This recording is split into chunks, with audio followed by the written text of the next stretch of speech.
नरेंद्र मोदी जी का।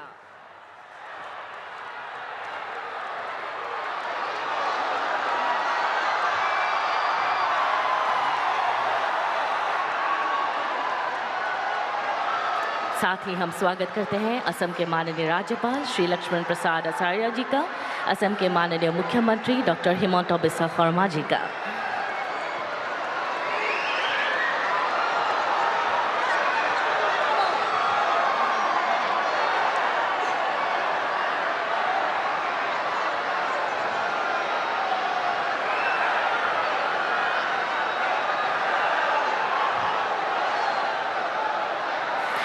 नमस्कार। माननीय प्रधानमंत्री श्री नरेंद्र मोदी जी के पावन कर कमलों द्वारा असम की प्रगति और वन्यजीव संरक्षण को समर्पित काजीरंगा एलिवेटेड कॉरिडोर का भूमि पूजन एवं अमृत भारत एक्सप्रेस के शुभारंभ द्वारा रेल संपर्क के अभिनव विस्तार के इस ऐतिहासिक सभा में आप सभी महानुभावों का श्रद्धापूर्वक अभिनंदन करते हूँ। अब हम हमारे प्रेरणा स्रोत भारत के यशस्वी प्रधानमंत्री जी का अभिवादन करना चाहते हैं। मैं असम के माननीय मुख्यमंत्री डॉक्टर हिमंता बिस्वा शर्मा जी से सादर निवेदन करूंगी कि वे कृपया माननीय प्रधानमंत्री जी को सम्मानित करें। असम की परंपरा का प्रतीक गामूसा। काजीरंगा एलिवेटेड कॉरिडोर का प्रतीकात्मक चित्र भेंट किया जा रहा है, जो वन्य जीवन संरक्षण और सतत विकास के बीच एक आदर्श संतुलन है। साथ ही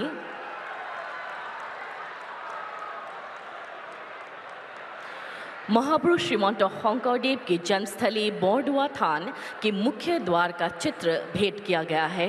यह पवित्र स्थल उनके एकहर्ण नाम धर्मों का जीवंत प्रतीक है।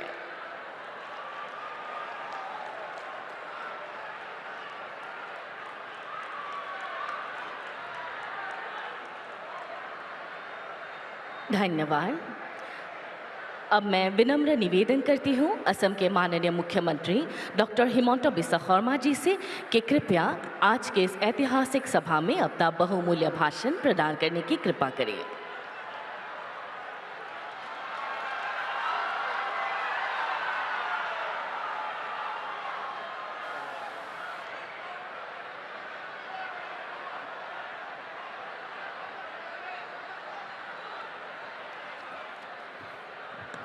खबर केनेकुआ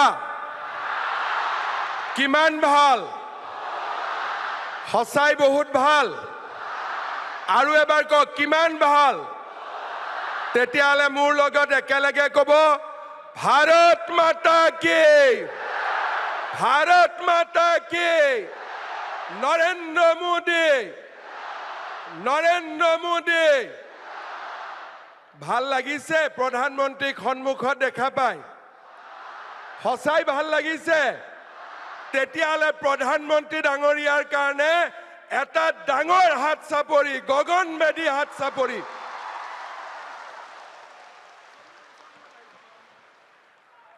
प्रधानमंत्री डांगरियार उपस्थितिये আজি আমাক সকলোকে আনন্দিত কৰিছে।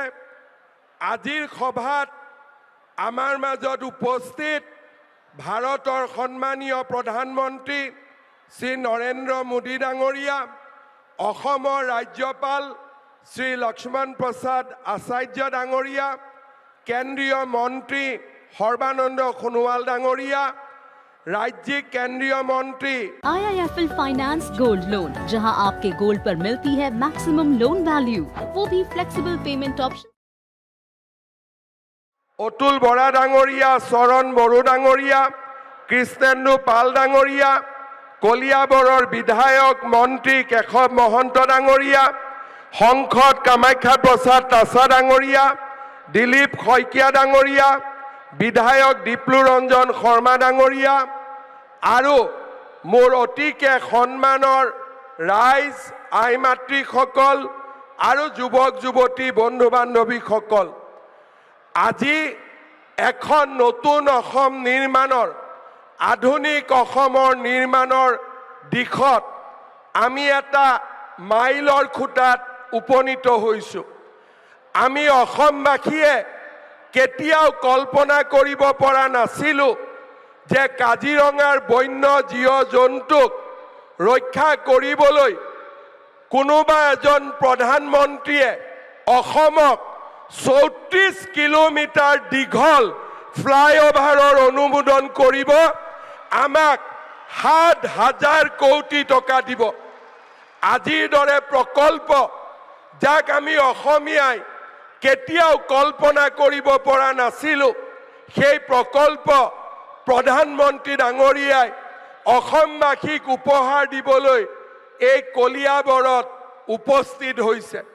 কলিয়াবৰৰ নাম লওঁতে মনলৈ আহে যে যেতিয়া ভগৱান কৃষ্ণই ৰুক্মিণীক গুজৰাটৰ দ্বাৰিকালৈ লৈ গৈছিলে, এই কলিয়াবৰতে জিৰণি লৈছিলে। আজি অসম আৰু গুজৰাটৰ মাজত থকা এই ঐতিহাসিক সম্বন্ধক পুনৰ এবাৰ প্ৰতিষ্ঠা কৰিবলৈ প্ৰধানমন্ত্ৰী নৰেন্দ্ৰ মোদী ডাঙৰীয়া এই কলিয়াবৰৰ পবিত্ৰ ভূমিত আহি উপস্থিত হৈছে। এয়া আমাৰ বাবে গৌৰৱৰ বতৰা। যোৱাকালি প্ৰধানমন্ত্ৰী ডাঙৰীয়াৰ উপস্থিতিত সৰু সজাইত 10,000তকৈও অধিক যুৱক যুৱতীয়ে বাগৰুম্বা প্ৰদৰ্শন কৰি অসমৰ কলা কৃষ্টি সংস্কৃতিক বিশ্ব দৰবাৰলৈ লৈ গ'ল।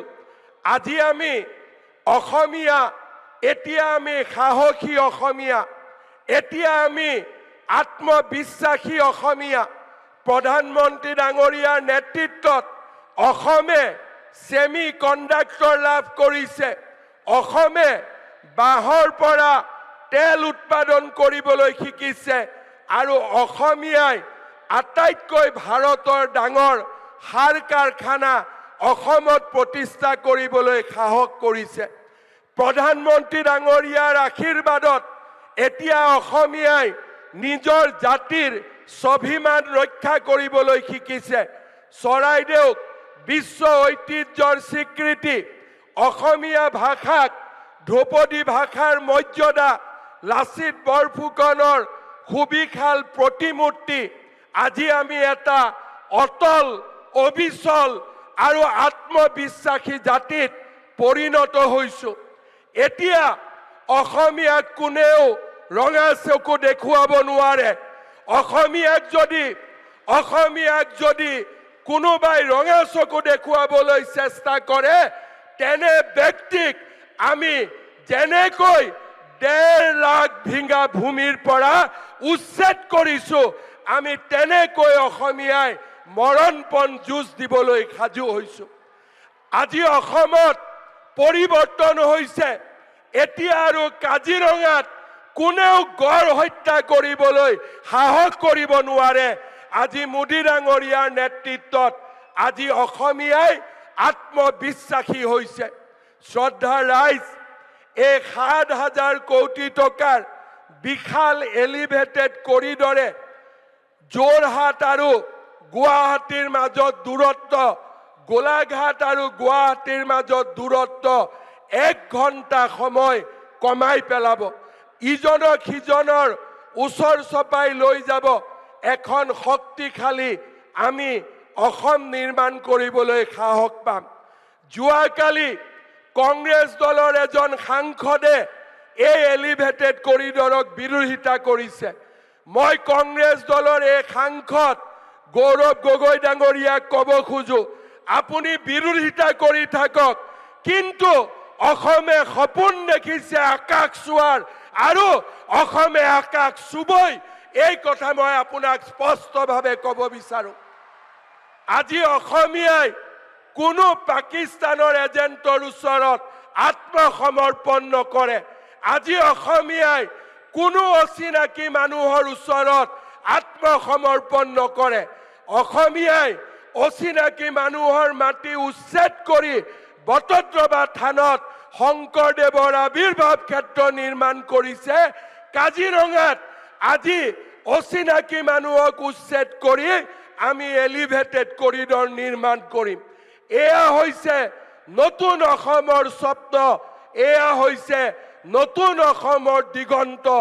আৰু সেইবাবে আমি সকলোৱে আজি মোদী ডাঙৰীয়াৰ নেতৃত্বত আত্মবিশ্বাসী, অটল আৰু আমি অবিচল যে আমি অসমক নতুনকৈ নিৰ্মাণ কৰিম, ভাৰতবৰ্ষৰ ভিতৰতে সৰ্বশ্ৰেষ্ঠ ৰাজ্য হিচাপে আমি অসমক প্ৰতিষ্ঠা কৰিম। শ্ৰদ্ধা ৰাইজ, যোৱাকালি প্ৰধানমন্ত্ৰী ডাঙৰীয়াই অসমক আৰু এটা উপহাৰ দিলে। বন্দে ভাৰতৰ স্লিপাৰ ট্ৰেইন প্ৰথমবাৰৰ বাবে দেশত আজি আৰম্ভ কৰা হৈছে আৰু গুৱাহাটী কলিকতাৰ মাজত ইয়াক প্ৰথমবাৰৰ বাবে ৰূপায়ণ কৰা হৈছে। যোৱাকালি প্ৰধানমন্ত্ৰী ডাঙৰীয়াই এই ৰেলৰ সূচনা কৰিছে। আজি আমি এই পবিত্ৰ মঞ্চৰ পৰাই আৰু এবাৰ নতুনকৈ দুখন ৰেলৰ উদ্ঘাটন দেখা পাম। ডিব্ৰুগড়ৰ পৰা লক্ষ্ণৌলৈকে আৰু কামাখ্যাৰ পৰা ৰোহটাকলৈকে অসমক দুটা দিনত 3খনকৈ ৰেল উপহাৰ দিয়াৰ কাৰণে আমি প্ৰধানমন্ত্ৰী ডাঙৰীয়াক আকৌ এবাৰ ধন্যবাদ জনাইছো। সকলোকে মই অনুৰোধ কৰিম, ডাঙৰ হাত চাপৰিৰে আমি প্ৰধানমন্ত্ৰী ডাঙৰীয়াক ধন্যবাদ আৰু আমি কৃতজ্ঞতা জনাম। শ্ৰদ্ধা ৰাইজ, মোৰ ভাষা নাই। মই যেতিয়া মুখ্যমন্ত্ৰী হৈছিলোঁ, মই কল্পনা কৰা নাছিলোঁ যে কেতিয়াবা ব্ৰহ্মপুত্ৰৰ ওপৰত এখনতকৈ এখন দলং নিৰ্মাণ হ'ব। মই কল্পনা কৰা নাছিলোঁ যে অসমৰ প্ৰতিখন জিলাতে মেডিকেল কলেজ হ'ব। মই কল্পনা কৰা নাছিলোঁ যে অসমৰ প্ৰতিখন জিলাতে বিশ্ববিদ্যালয় হ'ব। মই কল্পনা কৰা নাছিলোঁ যে নুমলীগড় গহপুৰৰ মাজত টানেল হ'ব, কাজিৰঙাৰ ওপৰত এলিভেটেড কৰিডৰ হ'ব, শিলচৰ আৰু গুৱাহাটীৰ মাজত 22,000 কোটি টকাৰ কৰিডৰ হ'ব, গুৱাহাটীত ৰিং ৰোড হ'ব, কলিয়াবৰ আৰু বোকাখাটৰ মাজত এলিভেটেড কৰিডৰ হ'ব।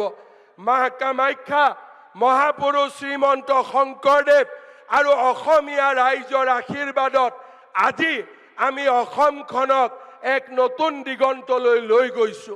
মই অসমবাসী ৰাইজৰ হৈ প্ৰধানমন্ত্ৰী ডাঙৰীয়াক কৃতজ্ঞতা জনাইছো। কাজিৰঙাৰ বন্য জন্তুৰ পৰা অসমীয়া ভাষাক ধ্ৰুপদী ভাষালৈকে আপুনি আমাৰ জাতিটোক সন্মানিত কৰিলে। বাগৰুম্বাৰ পৰা বিহুলৈকে, ঝুমুৰৰ পৰা লাচিত বৰফুকনলৈকে আপুনি অসমীয়া জাতিক প্ৰতিষ্ঠা কৰাত আমাক অদ্ভুত ধৰণে সহযোগিতা কৰিলে। অসমীয়াই আপোনাক কেতিয়াও নাপাহৰে। 2026 চনৰ নিৰ্বাচনত বিজেপিৰ চৰকাৰ গঠন কৰি আমি মোদী ডাঙৰীয়াক আকৌ এবাৰ আমাৰ সন্মান যাচিম। চৰকাৰ হ'বনে নহ'ব? বিজেপিৰ চৰকাৰ হ'বনে নহ'ব? মোদী ডাঙৰীয়াক আমি বিজেপিৰ চৰকাৰ উপহাৰ দিম নে নিদিম? তেতিয়াহ'লে মোৰ লগত সকলোৱে ক'ব, ভাৰত মাতা কি, ভাৰত মাতা কি, নৰেন্দ্ৰ মোদী, নৰেন্দ্ৰ মোদী, বন্দে বন্দে। বহুত বহুত ধন্যবাদ। জয় হিন্দ, বন্দে মাতৰম।